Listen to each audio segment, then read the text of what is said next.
एक shaded solar cell पूरे के पूरे सोलर पैनल को हीटर की तरह गर्म कर सकता है और इसी डेंजरस फिनोमिना को हॉटस्पॉट इफेक्ट बोलते हैं। और यही इफेक्ट आपके सोलर पैनल की एफिशिएंसी को डाउन कर सकता है। माइक्रो क्रैक्स डेवलप हो सकते हैं जिससे सोलर सेल डैमेज हो सकता है और लॉन्ग टर्म में पूरे का पूरा सोलर पैनल भी डैमेज हो सकता है। तो चलो दोस्तों, हॉटस्पॉट क्या होता है, ये किस तरीके से पैदा होते हैं और इन्हें किस तरीके से प्रिवेंट किया जाता है, आज के इस वीडियो में सीखते हैं। सबसे पहले ये समझो कि एक सोलर पैनल में सोलर सेल्स किस तरीके से अरेंज होते हैं। सोलर सेल्स को जोड़ जोड़ के पूरा एक सोलर पैनल बनाया जाता है और यूजुअली सोलर सेल्स सीरीज में कनेक्टेड होते हैं। अब ये सीरीज क्या चीज़ है, एक सोलर सेल का पॉजिटिव दूसरे के नेगेटिव के साथ, दूसरे का पॉजिटिव तीसरे के नेगेटिव के साथ, सो ऑन।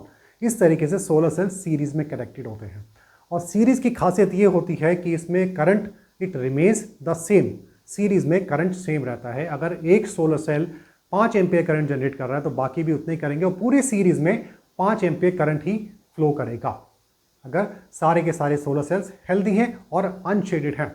तो इस तरीके से सीरीज में सोलर सेल्स काम करते हैं। Current remains the same in series connection. अब मान लेते हैं इनमें से कोई एक सोलर सेल शेड आ जाती है उसके ऊपर, किसी भी रीजन से, मान लिया कोई पत्ती उसके ऊपर गिर जाती है, अब उससे उस सोलर सेल के ऊपर शेड आ गई। अब ये solar cell it is now not producing 5 amperes, instead it is generating 1 ampere current. लेकिन बाकी के बाकी 9 सोलर सेल्स 5 एम्पियर जनरेट कर रहे हैं, ये solar cell 1 ampere current generate कर रहा है। क्यों? क्योंकि उसके ऊपर शेड आ गई है जिससे ये सूरज की रोशनी सही तरीके से एब्जॉर्ब नहीं कर पा रहा और resultant it is generating less power than other solar cells which are healthy and unshielded.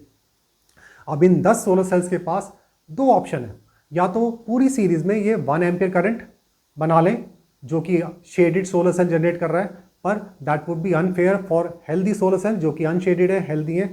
वो तो चाहते हैं 5 एम्पियर करंट फ्लो करें, लेकिन जो शेडेड है वो 1 एम्पियर करंट फ्लो कर रहा है उसके अंदर। It is capable of generating 1 ampere only. तो ये वाला ऑप्शन इज डिस्कार्डेड। दूसरा ऑप्शन क्या होता है कि बाकी 9 सोलर सेल्स इसको पुश करें कि तू भी 5 एम्पियर करंट ही पैदा करे। लेकिन असलियत में ये वाला shaded solar cell 5 ampere current generate नहीं कर सकता, ये 1 एम्पियर ही कर सकता है। तो इसके पास क्या रास्ता बचता है, ये रिवर्स बायस में चला जाता है। इंस्टेड ऑफ प्रोड्यूसिंग पावर ये नाउ स्टार्ट्स कंज्यूमिंग पावर।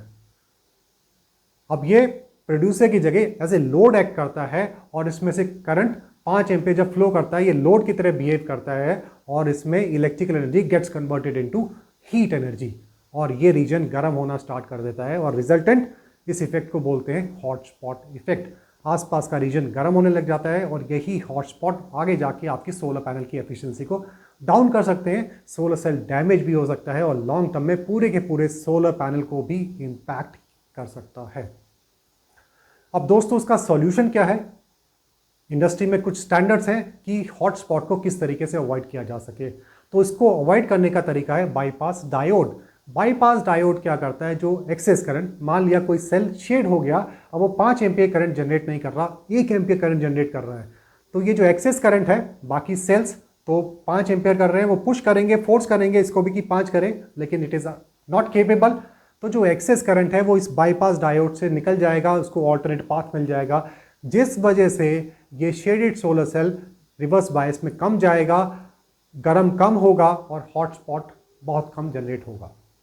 और दूसरी तरफ एक होम ओनर अपनी तरफ से क्या कर सकता है, इसकी रेगुलर मेंटेनेंस करे, पीरियोडिकली इसकी क्लीनिंग करता रहे ताकि हॉटस्पॉट डेवलप होने के चांसेस कम से कम हो जाएं। तो दोस्तों फाइनली हम ये बोल सकते हैं हॉटस्पॉट वो रीजन है, वो गर्म रीजन है जो डेवलप होता है बिकॉज ऑफ शेडेड सेल, जिससे वो रिवर्स बायस में चला जाता है और एक लोड की तरह बिहेव करने लग जाता है और वो पावर प्रोड्यूसर की जगह कंज्यूम करने लग जाता है। Electric energy gets converted into heat energy, वो पूरा रीजन गर्म हो जाता है और इसी इफेक्ट को हॉटस्पॉट इफेक्ट बोला जाता है।